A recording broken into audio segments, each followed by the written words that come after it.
Aryan please আর একটু বেশি করে আদর করো, আমি আর পারছি না। আর ওই যে ভিডিওতে কিভাবে অশ্লীল কথা বলে ওইভাবে অশ্লীল কথা বলো, আর ইচ্ছা মতো আমার সাথে রোমান্স করো। আজকে ভুলে যাব আমি তোমার স্বামী। দীর্ঘ 20 বছর ধরে মামা বিদেশে থাকেন, এই সংসারে হাল ধরে আছে। আমি আমার মায়ের কাছ থেকে শুনেছি আমার মামাদের অবস্থা বেশি একটা ভালো ছিল না। এক সময় নুন আনতে পান্তা ফুরিয়ে যেত। আমার মামাও এবং আমার মা তারা 2 ভাই বোন। আমার নানা অনেক আগেই মারা গেছে। এই বাড়িতে শুধুমাত্র আমার নানি আর মামি থাকে। আমি হাই স্কুল শেষ করে এবার কলেজে ভর্তি হওয়ার জন্য নানির বাড়িতে চলে আসলাম।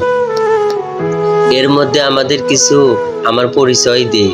আমি আরিয়ান, আমাদের জেলা কলেজ ছিল, কিন্তু সেখানে আমাকে পড়তে দিত না আমার আম্মু বলে তোকে ভালো একটা কলেজে ভর্তি করব। সেই সুবাদে নানিকে কল দেয় এবং মামিকে বলে। সবকিছু ফাইনাল করে আম্মু আমাকে বলে তোর নানির বাড়ি কালকে চলে যাবি। আমি যেতে রাজি ছিলাম না, কারণ মামি আর নানি শুধু একা থাকে, ওখানে আমার সাথে গল্প করার কোনো মানুষই নেই। আমি যে অবসর সময় একটু গল্প করব কারোর সাথে, সে বয়সে মানুষটাই নাই ওখানে। এই জন্য আম্মুকে অনেক রিকোয়েস্ট করলাম আমি ওখানে পড়াশোনা করব না। আম্মু আমার কোনো কথাই শুনে না। আম্মু একই কথা, তোর নানির বাড়িতে যাইয়া পড়াশোনা করতে হবে। আমার ভীষণ মন খারাপ হতে লাগলো, তবুও কি করা, আম্মু যেহেতু এত করে রিকোয়েস্ট করতেছে আমাকে তো ওখানে যেতেই হবে, কিছু করার নাই। তাই চুপচাপ কোনো কথা না বলে আম্মুকে আমি হ্যাঁ বলে দিলাম। আমার সামনে মামিকে কল দিলেন, কল দিয়ে বললেন জোহরা। মামি কল রিসিভ করে বললেন কি হয়েছে আপু? আরিয়ান তো তোমাদের ওখানে কলেজে ভর্তি হবে, তো কিছুদিন ওখানে থাকবে, তোমার কোন আপত্তি আছে? আম্মু আরও বলেন আমি অলরেডি মায়ের সাথে কথা বলছি, মা বলেছেন আসতে। এখন তোমার কোনো সমস্যা থাকলে বলতে পারো।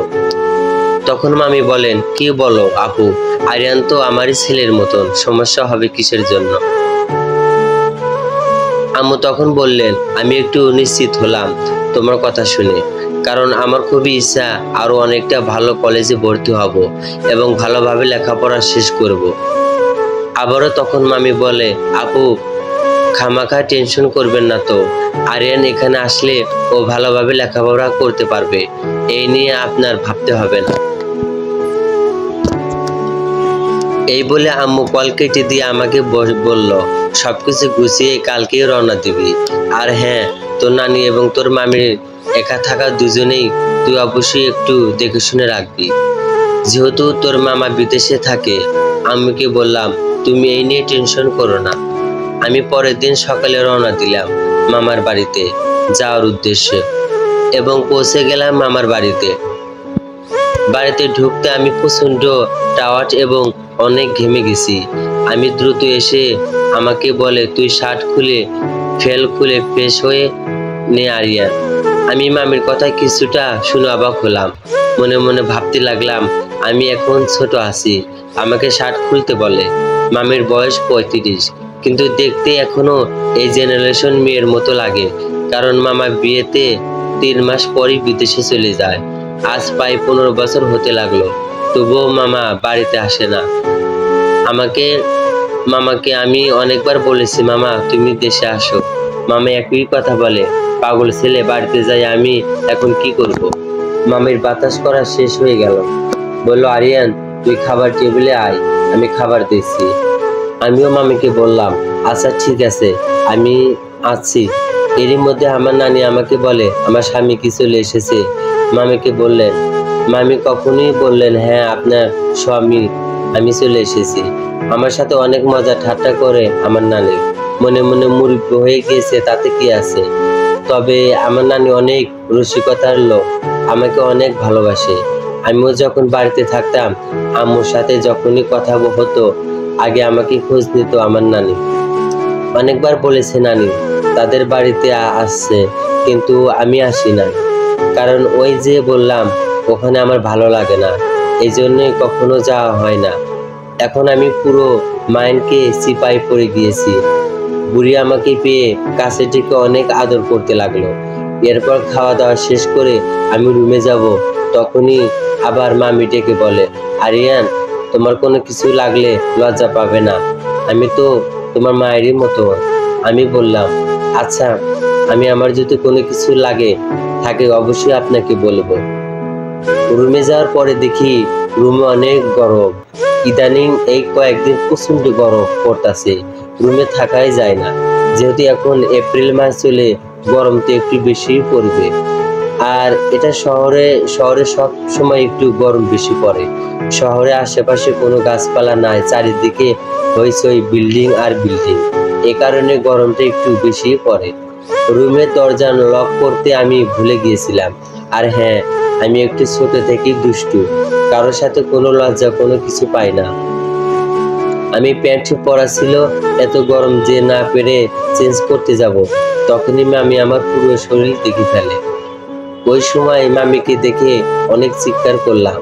মামি আমাকে বলে, আরে পাগল ছেলে, আমি তোমার মামি। আরিয়ান বলল, মামি আমি বুঝতে পারিনি, আসলে খুবই দুঃখিত, তুমি এই সময় রুমে চলে আসবে। আমি লজ্জায় একাকার হয়ে গেলাম। মামি আমার সম্পূর্ণ উলঙ্গ অবস্থায় দেখে একেবারে হা করে চেয়ে আছে আমার দিকে। মামি একটা কথাই বলল, আমার আরিয়ান কত বড় হয়ে গিয়েছে। আরিয়ান তাড়াহুড়ো করে পাশে একটা লুঙ্গি ছিল সেটা পরে নিল। তখন মামিকে বলল, মামি কিছু বলবা? মামি তখন বলল, খাবার দিয়েছি ডাইনিং টেবিলে, খেতে আয়। আরিয়ান তখন বলল, মামি আমি তো কিছুক্ষণ আগেই খেয়ে এলাম, আবার কি খাবার দিয়েছো? মামি বলল, তোর নানি তোর জন্য পায়েস রান্না করেছে, তোর অনেক ফেভারিট খাবারই পায়েস, সেই জন্য তোর নানি নিজ হাতে রান্না করেছে। তোর নানি খাবার টেবিলে অপেক্ষা করতেছে, তুই দ্রুত চলে আয়। আমি কিছুক্ষণ পরে খাবার টেবিলে গেলাম। নানি আমাকে বলল, তোর এতক্ষণ লাগে রুম থেকে আসতে? নানিকে বললাম, আমি একটু কাপড় চেঞ্জ করছিলাম, একটু ফ্রেশ হয়ে নিলাম। নানি তো যাই হোক, তোর আম্মু কেমন আছে আরিয়ান? ওই আরিয়ান তখন বলল, হ্যাঁ নানি, আম্মু ভালো আছে এবং বাবাও ভালো আছে। খাবারে খাওয়ার সময় তখনই মামা কল করলো। এর আগে আর মায়ের সাথে কথা বলছিল মামা, আমি এখানে আসবো মামা জানে। কল করে মামা আমাকে বলল, আরিয়ান তুই কেমন আছোস? আমি তখন বললাম, জি মামা, আলহামদুলিল্লাহ আমি ভালো আছি। মামা তুমি কেমন আছো? মামা আমিও মামাকে বললাম, হ্যাঁ বাবা আমি ভালো আছি। মামা আমাকে বলল, আরিয়ান তুই এখন যথেষ্ট ম্যাচিউরড, এখন তোর ভালো মন্দ বোঝার ক্ষমতা আছে। বাড়িতে তোর নানি এবং তোর মামি থাকে, এখন থেকে বাইরে বাজারে যে কোনো কাজগুলো তো একটু সামলে নিস বাবা। আরিয়ান তখন বলল, হ্যাঁ মামা, তোমার কোনো টেনশন করা লাগবে না, আমি যেহেতু এখানে আছি সবকিছু দেখে রাখবো ইনশাল্লাহ। এই বলে মামা ফোন কেটে দিল। এবার নানি গল্প করা শুরু করলো আমার সাথে অনেক। এর সাথে মামিও আমাদের সাথে আছে। আমি অনেক লজ্জা পেয়েছি মামি আমার এই অবস্থা দেখার কারণে। মামি আমাকে দেখে একটু কেমন করে হাসছে, আমি কিছুটা বুঝতে পারলাম। মামি তখনই নানিকে বললেন, আমাদের আরিয়ান অনেক বড় হয়ে গেছে, সেটা হয়তোবা আমরা জানতাম না আমাদের বাড়িতে না আসলে। নানি তখন মামিকে বললেন, বড় তো হবি, যেহেতু এখন বড় ক্লাসে পড়াশোনা করছে আমাদের আরিয়ান। অনেকক্ষণ গল্প করার পরে আমি আমার রুমে চলে আসলাম এবং নানি এবং মামি সবার রুমে চলে গেলেন।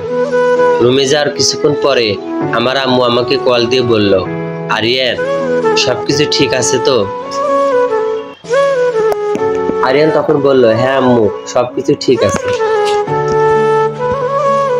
তোর ওখান থেকে কলেজে কত দূর? আরিয়ান তখন বলল, আম্মু বেশি দূর না, আম্মু বলেছেন আচ্ছা বাবা সমস্যা নেই, ঠিকভাবে লেখাপড়া করবি আর তোর নানি এবং তোর মামিকে খেয়াল রাখবি। আরিয়ান তখন আম্মুকে বললেন, তোমার এই নিয়ে টেনশন করতে হবে না, আমি ভালো আছি এবং নানিও এবং মামিকে ঠিকভাবে দেখে রাখবো। আরিয়ান সে তো অনেকক্ষণ জার্নি করার পরে বাড়িতে এসে একটু ঘুমানোর প্রয়োজন। যাক একটু ঘুমিয়ে নিলাম। ঘুম থেকে উঠে দেখি মোবাইলে বেজে গেল রাত 9টা। এরই মধ্যে আমার রুমে মামি হাজির। ওই এতক্ষণ কিসের জন্য ঘুমাচ্ছিস?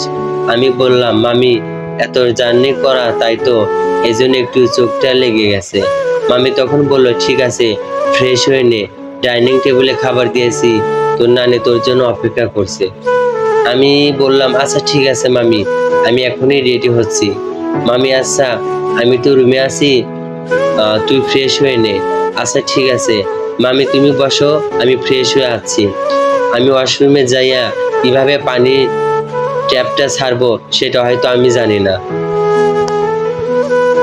মামিকে ওয়াশরুমে ডাকলাম। মামি, ও মামি, আমার ডাকে দ্রুত চলে আসলো। এসে বলল, কি হয়েছে আরিয়ান? দেখো না মামি, আমি পানি ছাড়বো কিভাবে, অন করবো সেটা বুঝতে পারছি না। আমার পরনে ছিল একটা টাওয়াল। মামি কিভাবে যেন তাকিয়ে আছে আমার দিকে। পানি ছেড়ে দিয়ে দিল, তখনই আমার টাওয়ালটা আবার খুলে গেল। টাওয়ালটা যখনই খুলে গেল, মামি তখনই আমাকে জড়িয়ে ধরে বলল, আমাদের আরিয়ান অনেক বড় হয়ে গিয়েছে।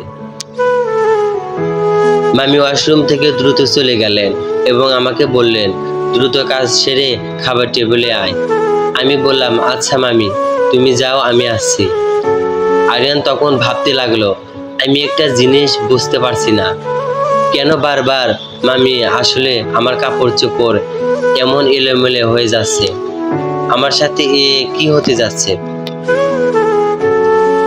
মামি অলরেডি 2বার আমার উলঙ্গ অবস্থায় দেখে ফেলেছে। এটা অনেক ভাবতে লাগলাম। এরই মধ্যে আবার জোরে ডাকতে লাগলাম আমার মামি, আরিয়ান তোর কি এখনো হয় নাই? তোর নানি তোর জন্য অপেক্ষা করছে। আরিয়ান তখন বলল, এই তো আমি মামি চলে আসছি। আমি এবার একসাথে খাবার শেষ করলাম এবং আমার রুমে চলে আসলাম। আরিয়ান, আমি আমার রুমে এসে মোবাইল একটু ফেসবুক টিপছি, তখন ঠিক রাত 11টা বাজে। মামি আমার রুমে এসে ডাক দিয়ে বলল, আরিয়ান তোর পদ্ধতি কোনো কিছু লাগে কোনো লজ্জা পাবে না, আমাকে বলবা। আমিও মামিকে বললাম, আচ্ছা ঠিক আছে মামি, আমার যদি কিছু প্রয়োজন হয় তাহলে তোমাকে ডাক দেব। তারপর মামি আমাকে বলল, কি করছো আরিয়ান? আরিয়ান তখন বলল, মামি একটু ফেসবুক দেখছি। তখন মামি বলল, আমার ফেসবুকে তুমি অ্যাড আছো? আরিয়ান তখন বলল, কই না তো মামি, তোমার ফেসবুক আছে? কি বলো আরিয়ান, তুমি আমার ফেসবুক আছে তুমি জানো না? না তো মামি, আমি তো জানি না তোমার ফেসবুক আছে। আচ্ছা তোমার ফোন দাও, আমার ফেসবুকে আমি অ্যাড করে দিছি। আরিয়ান তার ফোনটা দিয়ে দিল। মামি ফ্রেন্ড রিকোয়েস্ট পাঠাইলো, আরিয়ান অ্যাকসেপ্ট করে নিল। মামির ফেসবুকে যে ছবি দেখছি, ওমা টসটসে একদম 25 বছরের যুবতী। আমি তখন বললাম, মামি তোমার এত সুন্দর ছবি পোস্ট করছো, আর বলো না আরিয়ান, আমি তো ফেসবুক চালাতে চাইছিলাম না, তোমার মামা আমাকে জোর করে বলে ফেসবুক চালায়, সমস্যা নাই, যখন ভালো লাগে না আমিও একটু ফেসবুক চালাই। এ বলে দুজনে অনেকক্ষণ আড্ডা দিলাম। আড্ডা দেওয়ার পর মামি দেখছি হঠাৎ করে বেডরুমে শুয়ে পড়লেন।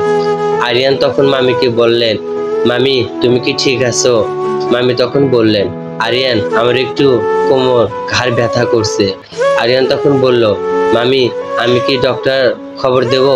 আরে বোকা ছেলে, না ডক্টর লাগবে না, তুমি এক কাজ করো, আমার একটু ঘাড়টা মালিশ করে দাও, ওখানের মলমটা দিয়ে। আরিয়ান, আচ্ছা মামি, আমি মলমটা নিয়ে তোমাকে একটা মালিশ করে দিচ্ছি। মলমটা নিয়ে মালিশ করতে করতে মামি কেমন যেন হয়ে উঠলো।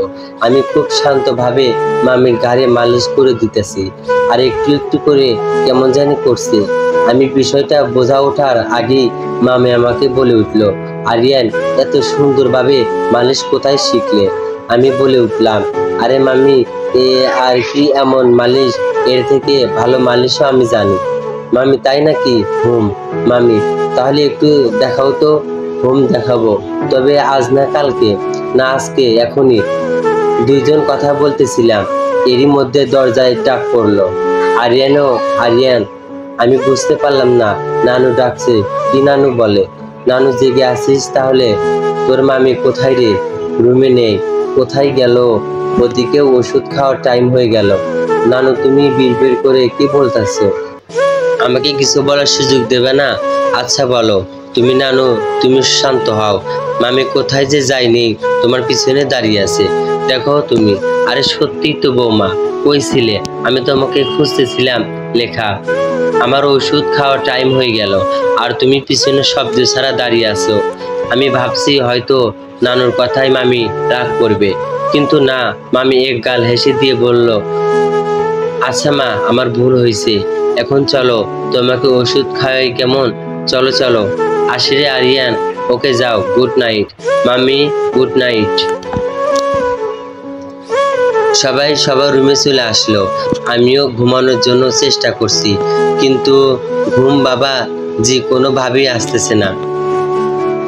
বারবার আমার সামনে মামির পাকা চোখের হাসি ভেসে উঠেছে। আর কি আজে বাজে চিন্তা করতেছি। যাই হোক, সারা রাত চলে গেল। ভোরবেলা একটু ঘুম চোখে লেগে আসলো। ঘুম থেকে উঠতে উঠতে দুপুরে একটা। সকালে কি হয়েছে এসব বলতে পারবো না। ঘুম থেকে উঠে দেখি সারা রুম সাজানো গুছানো, কি পরিষ্কার। মনে হয় আমি অন্য একটা রুমে শুয়ে আছি। ঘুমের ঘোর কাটিয়ে ওয়াশরুমের দিকে রওনা দিলাম। দূর থেকে শুনতে পেলাম ওয়াশরুম থেকে পানি আওয়াজ আসতেছে। মনে মনে ভাবলাম, আমরা বাসায় 3 জন ছাড়া আর কেউ তো নাই। নানু তো আমার রুমে কখনোই আসবে না। তাহলে কি আমার ওয়াশরুমে কি মামি হবে হয়তো? এসব কিছু ভাবতে ভাবতে সামনের দিকে এগোতে থাকলাম।